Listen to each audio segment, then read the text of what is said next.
Selama ini mungkin banyak orang-orang yang berpikir bahwa inovasi sebuah laptop biasanya tuh hanya selalu datang dari sisi internalnya aja. Tapi ada juga sebenarnya brand yang laptop tuh berinovasi dalam sisi display ataupun layar dari laptop itu sendiri. Dan salah satunya adalah Acer, yang dimana menjadi salah satu produsen laptop yang berani menyuguhkan upgrade display untuk level kelas menengah seperti yang Pichel akan review kali ini. Seperti apa detailnya? Let's check it out!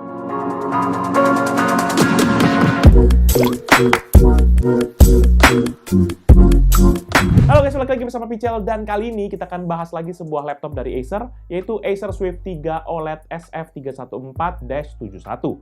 Detail spesifikasi laptop ini adalah sebagai berikut. Prosesor Intel Core i5 12500H, RAM 16GB LPDDR5 Quad Channel 6,4 GHz, storage SSD NVMe dengan kapasitas 512GB, integrated GPU Intel Iris Xe Graphics G7 dengan sharing memori sebesar 1GB, layar OLED panel 14 inch 10 bit dengan resolusi 2880x1800 atau 2,8K, dan refresh rate sebesar 90Hz.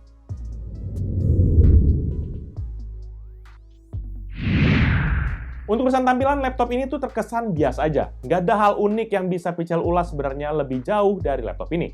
Karena kalau teman-teman udah sering mantengin video-video dari Pichel, pasti bakalan setuju lah sama pendapat Pichel ini.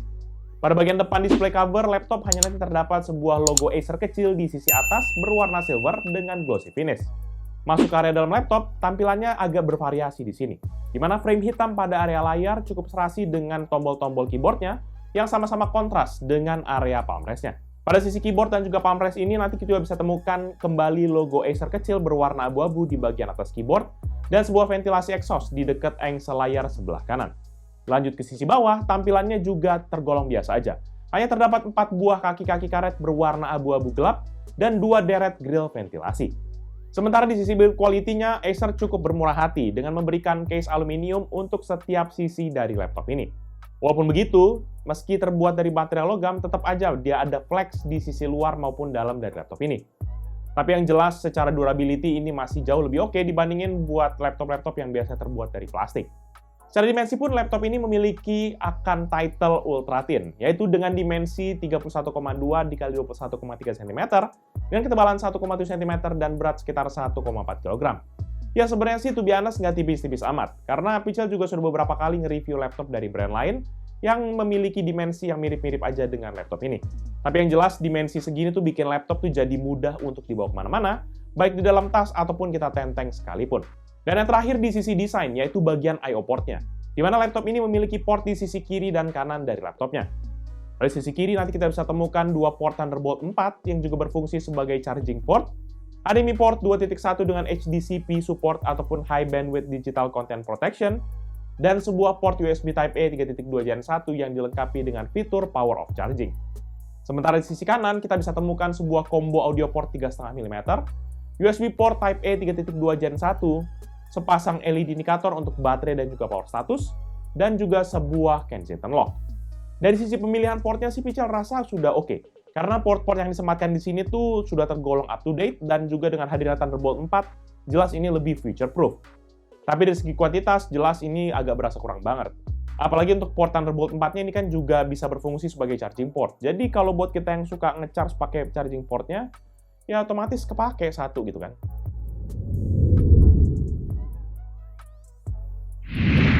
Di bagian layar, Pichel sangat mengapresiasi usaha Acer dalam mendanani laptop ini. Mengingat karena kelas laptop ini masih tergolong level mid-end, tapi berkat upgrade kepada panel OLED membuat laptop ini berasa naik kelas.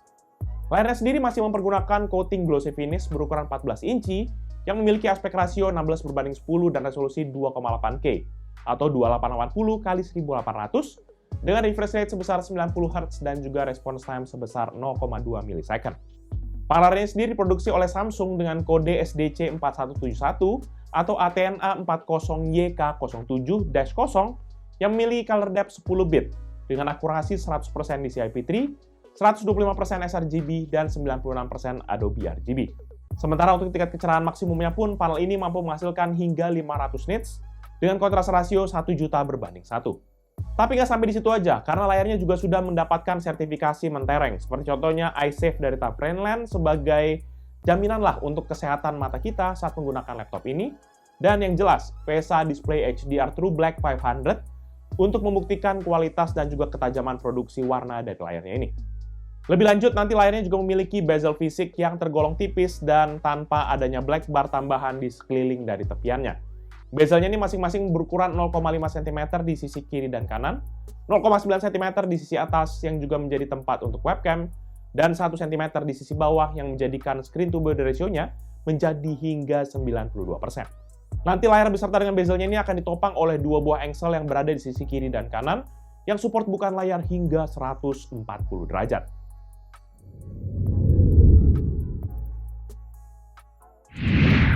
Di bagian input device, laptop ini sendiri memiliki 2 input device standar dan juga sebuah security input. Yang pertama, input device-nya adalah keyboard membran bertipe chiclet dengan warna hitam yang kontras dengan bodi laptopnya. Secara penggunaan pun keyboardnya ini tuh lumayan tactile dan tergolong enak lah digunakan mengetik dalam tempo yang cepat. Kemudian lagi-lagi buat yang suka pakai laptop di tempat yang nggak terlalu terang, keyboardnya sudah dilengkapi dengan backlight berwarna putih yang juga memiliki 2 tingkat kecerahan yang bisa kita trigger dengan tombol F11. Tapi secara feedback, suara yang dihasilkan dari keycaps-nya ini tuh tergolong cukup kerasa. Jadi nggak terlalu senyap amat keyboardnya. Dan buat teman-teman yang penasaran, berikut ini adalah contoh suara feedback dari keyboard Acer Swift 3 OLED SF314-71. Check this out.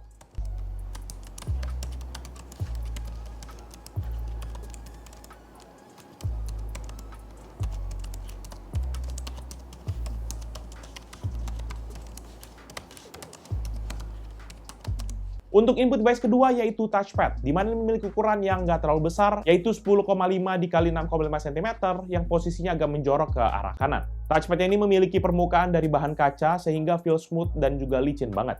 Sementara untuk warnanya ini juga meroreh sama dengan area palm rest. Hanya ketinggian aja yang dibuat sedikit lebih rendah serta tidak memiliki tombol fisik yang terlihat di permukaan. Dan seperti biasa, nggak ada fitur aneh-aneh pada touchpad-nya. Palingan yang ada seperti kayak smart gesture aja. Feeling pemakaian dan juga klik-klik dari touchpad-nya tergolong cukup berisik. Tapi bagi kita yang mungkin nggak mau pakai touchpad-nya, nggak usah khawatir karena bisa tinggal kita matiin dengan menggunakan tombol F10. Dan buat yang penasaran, berikut ini bisa coba kasih contoh suara feedback dari touchpad Acer Swift 3 OLED SF314-71. Check this out.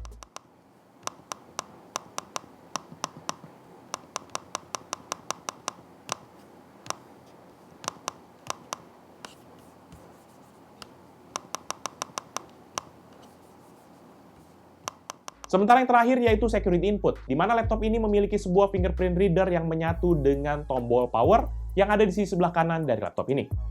Pemakaiannya sih lumayan responsif dan juga cepat pada saat kita daftarkan pada fitur Windows Hello Fingerprint. Dan nanti kita bisa pergunakan fingerprint reader di dalam sign-in Windows via Windows Hello.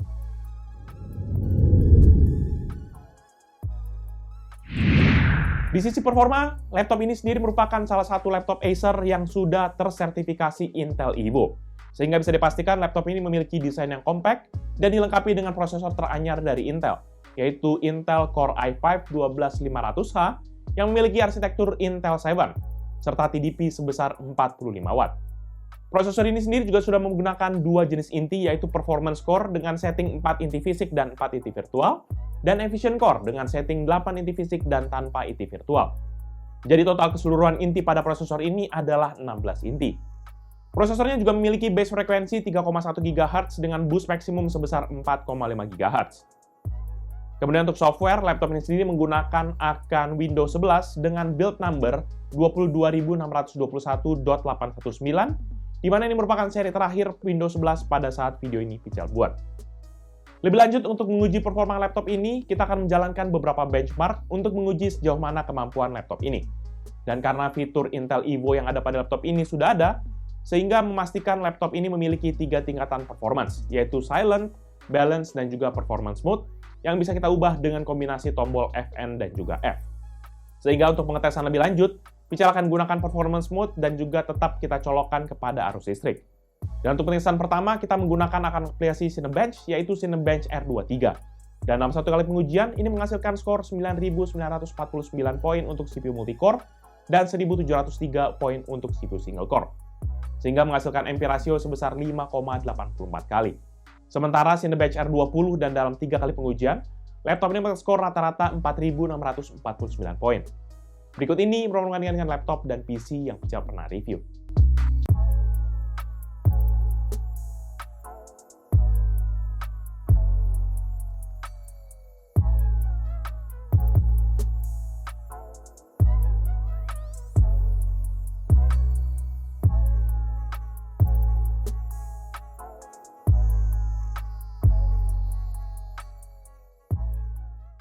Untuk rendering test BMW di aplikasi Blender, laptop ini menyelesaikan 1 frame dalam 3 kali pengujian dengan waktu rata-rata 4 menit 3 detik untuk CPU test dan 6 menit 50 detik untuk GPU test. Berikut ini perbandingan dengan laptop dan PC yang bisa pernah review.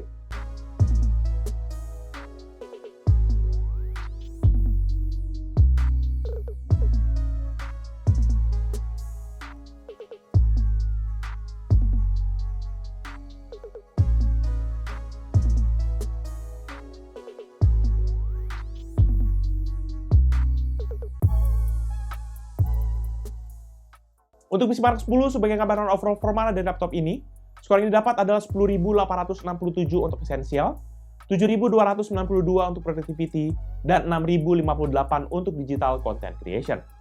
Secara rata-rata, laptop ini skor 5.614. Berikut ini perbandingan dengan laptop dan PC yang saya pernah review.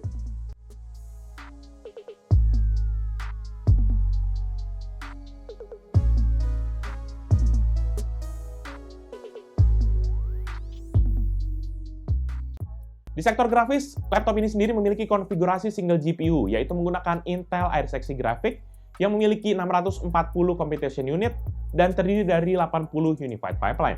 Secara frekuensi, GPU ini pun berada di maksimum hingga 1,35 GHz pada saat beroperasi. Dan untuk menguji performa GPU-nya, kita akan jalankan 3D Mark Time Spy. Hasilnya untuk grafik adalah 1361 dan CPU sebesar 9503. Sehingga secara rata-rata mendapatkan skor 1561. Berikut ini perbandingan dengan laptop dan PC yang saya pernah review.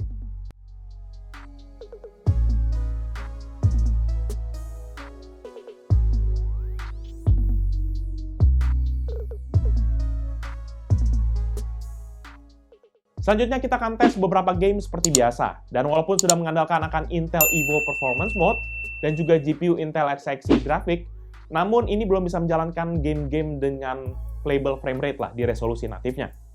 Oleh karena itu, Pichel turunkan ke resolusi 1280x800 atau WXGA, baru resultnya lebih tergolong oke lah. Dan jangan lupa juga dalam tes ini, Pichel tetap colokkan kepada auto listrik dan menggunakan akan performance mode. Untuk game pertama yaitu GTA 5, dengan resolusi 1280x800 dengan setting very high, average frame rate di 70,5, dengan maksimum 126,0, dan minimum 49,5 FPS. Untuk CSGO dengan resolusi 1080x800 dan setting very high, average frame rate di 68,5 dengan maksimum 125,9 dan minimum 29,8 FPS. Untuk Dota 2 dengan resolusi 1080x800 dan setting best looking, average frame rate di 91,3 dengan maksimum 117,0 dan minimum 73,7 FPS. Untuk Need for Speed Heat dengan resolusi 1080x800 dan setting low, average frame rate di 54,5 dengan maksimum 75,5 dan minimum 39,3 FPS. Selanjutnya untuk rendering test, Pichel jalankan Adobe Premiere mempergunakan Pichel Premiere Benchmark. Dan laptop ini berhasil menerima project 15 klip 4K dengan format H264 dan juga preset quality 4K dalam waktu 6 menit 17 detik.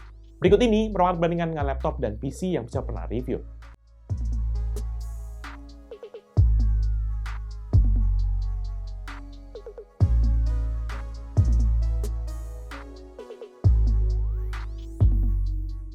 Di bagian storage, laptop ini sendiri mempergunakan SSD NVMe dengan kapasitas 512 GB dari Micron seri 2450.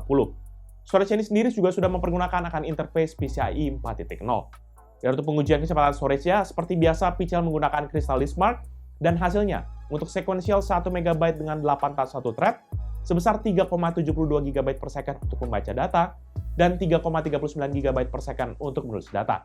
Sedangkan untuk urusan data kecil random 4 KB dengan 1 tas 1 thread, ada di 69 MB per second untuk membaca data, dan 175 MB per second untuk menulis data. Dan untuk menjaga agar internal laptopnya tetap nggak kepanasan, maka laptop ini sudah dilengkapi dengan sebuah kipas pendingin yang terhubung dengan heat pipe yang ganda, yang dimana berguna untuk menghisap akan udara panas dari area chip CPU dan juga GPU-nya, dan membuangnya melalui akan ventilasi udara di bagian engsel dari laptop.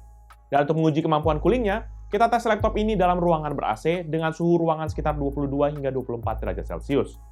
Dalam pengujian ini, Pichel set ke mode balance dan kita tetap colokkan kepada adaptor listrik.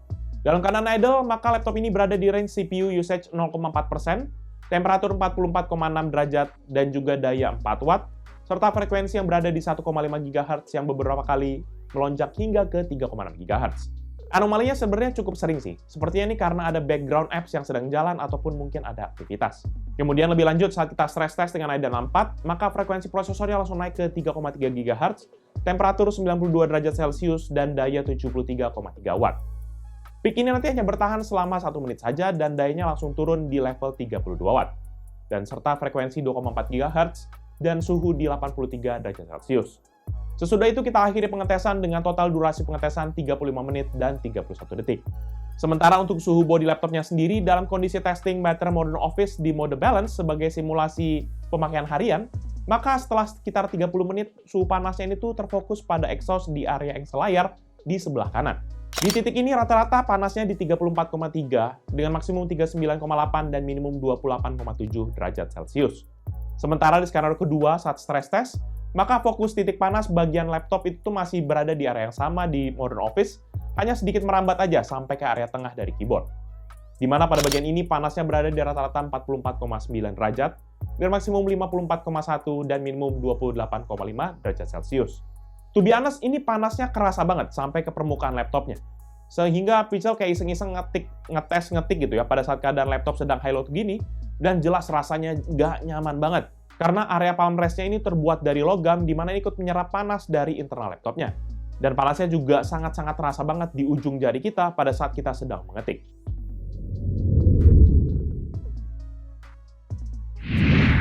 Sementara di sektor audio, laptop ini sendiri memiliki 2 buah speaker stereo di bagian bawah laptop yang dipasang menghadap ke atas.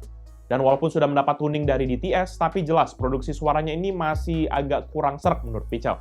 Produksi suaranya sih kenceng ya, tapi agak hambar karena bassnya nggak kedengeran sama sekali. Lebih lanjut, saat kita uji volumenya di volume maksimum, maka speakernya dapat menghasilkan suara rata-rata 87,5 desibel dengan maksimum hingga 93,9 desibel. Dan buat teman-teman penasaran, berikut ini merupakan contoh audio dari laptop Acer Swift 3 OLED SF314-71.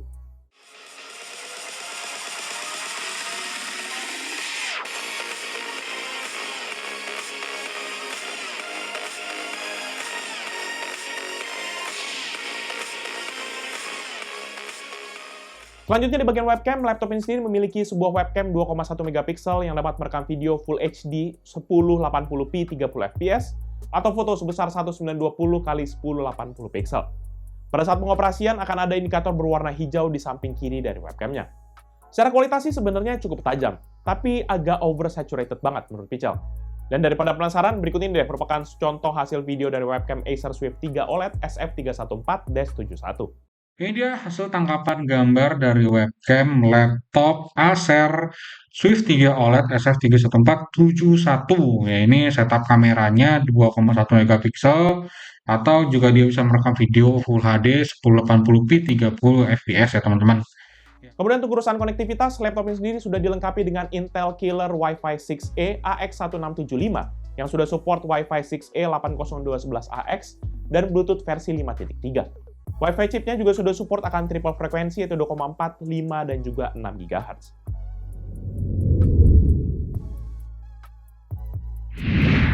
Di bagian baterai, laptop ini sendiri memiliki baterai internal dengan kode AP18E7M dengan kapasitas 58.700 mAh dan berbahan lithium polymer.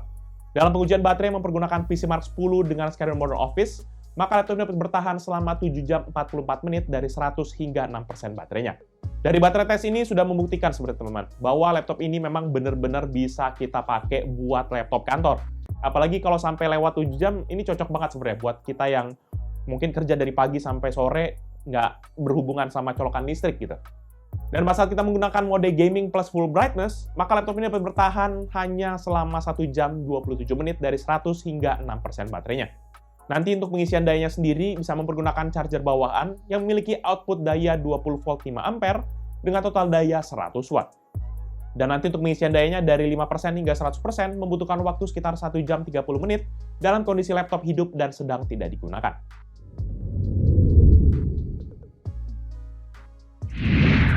Terakhir di bagian upgrade, laptop Acer ini sendiri menyediakan opsi hanya pada bagian storage-nya saja.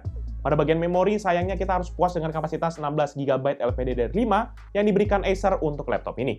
Hal ini disebabkan oleh karena modul RAM-nya ini sudah menyatu dengan motherboard-nya. Sementara untuk storage terdapat 2 slot M2 NVMe dengan ukuran 2280 atau yang paling panjang, dan yang kedua adalah 2260 atau yang lebih pendek dibandingin 2280. Sehingga untuk opsi upgrade yang bisa kita ambil adalah mengganti modul 512GB yang sudah ada kepada kapasitas yang jauh lebih tinggi, ataupun kita tinggal tambahkan saja ke slot satunya lagi. Walaupun dengan catatan, jangan sampai salah ukuran ya, karena space-nya beda, jadi takutnya kita udah pede-pede beli, nggak bisa kepasang. Selebihnya sih nggak ada lagi opsi upgrade untuk laptop ini. Overall, menurut dapat pribadi Pichel, laptop Acer Swift 3 OLED SF314-71 merupakan sebuah laptop buat teman-teman yang lagi cari laptop kelas middle end, tapi dengan spek oke dan juga dilengkapi dengan baterai yang tahan lama. Dengan tandeman prosesor Intel generasi ke-12 yang diberikan Acer kepada laptop ini, udah lebih jadi cukup buat kita ajak kerja kayak daily office, ataupun mungkin buat kita ngetik-ngetik, buat kita edit video, segala macam, desain harusnya udah bisa. Walaupun buat kita yang mungkin pro dan butuh yang kelas berat, jelas ini nggak terlalu bisa terlalu diandelin ya, karena nggak ada discrete GPU-nya gitu kan. Dan buat kita yang mungkin agak ngeyel juga mau tetap nge-gaming dengan laptop ini, nggak usah khawatir, karena memang kalau kita mau dapat game rata kanan, itu semua masih bisa dijalanin, walaupun kita turunin resolusinya. Jadi agak-agak ada yang harus dikorbankan lah. Agak sayang sih sebenarnya, karena layarnya bagus tapi nggak bisa native resolution. Walaupun gitu, nggak usah sampai bersedih hati juga. Percayalah teman-teman, walaupun resolusinya diturunin, kalau gamenya di rata kanan, menurut Pichel tetap oke-oke aja sih. Apalagi ditambah dengan layar OLED-nya ini gonjreng banget, jadi masih oke lah buat kita yang maksa buat nge-game. Cuma memang kelemahannya Pichel bisa bilang pertama dari segi upgrade, di mana di masa depan kita harus puas saja dengan setup RAM 16GB yang diberikan Acer pada laptop ini, dan juga panas yang dihasilkan laptop ini jelas nggak main-main. Bener-bener bisa kebakar paha kalau misalnya lagi kerja berat, di full geber-geber, di pangku gitu ya. Jadi kalau misalnya mau laptopnya awet, saran Pichel jangan jauh-jauh dari cooling pad. Secara harganya sih, laptop ini sendiri memiliki dua tipe, yaitu di harga 15 jutaan untuk spek Intel Core i7 12700H, dan 12 jutaan untuk spek Intel Core i5 12500H, atau yang Pichel review kali ini. Kedua tipe laptop ini sendiri bisa teman-teman dapetin nanti di Acer eStore ataupun e-commerce resmi dari Acer lainnya. Nanti teman-teman yang berminat dengan produk ini atau mengecek produknya, bisa cek di description yang Pichel cantumkan di bawah ini. Dan kalau kalian suka dengan video ini, bisa like dan share plus kunjungi sosial media kita seperti Facebook, Twitter, Instagram, TikTok, Hello, dan website kita, yaitu pichelmediagroup.com. Dan jangan lupa juga untuk kunjungi YouTube channel kita yang bahas soal game, yaitu Pichel Main Game, ataupun channel satu lagi yang meliput cerita di belakang dari Pichel, yaitu PMG Frames. Jadi itu dia video channel kali ini. Thank you guys for watching. I'll see you in the next video. Bye-bye! Tapi, jujur ya, ini kalau secara spek, 12 juta, not bad sih. Maksudnya, udah dapat i5, OLED gitu ya, yang buat kita cuma sekedar Netflix, ataupun mungkin cuma buat kuliah-kuliahan sih, harusnya kayak gini, pas nggak sih?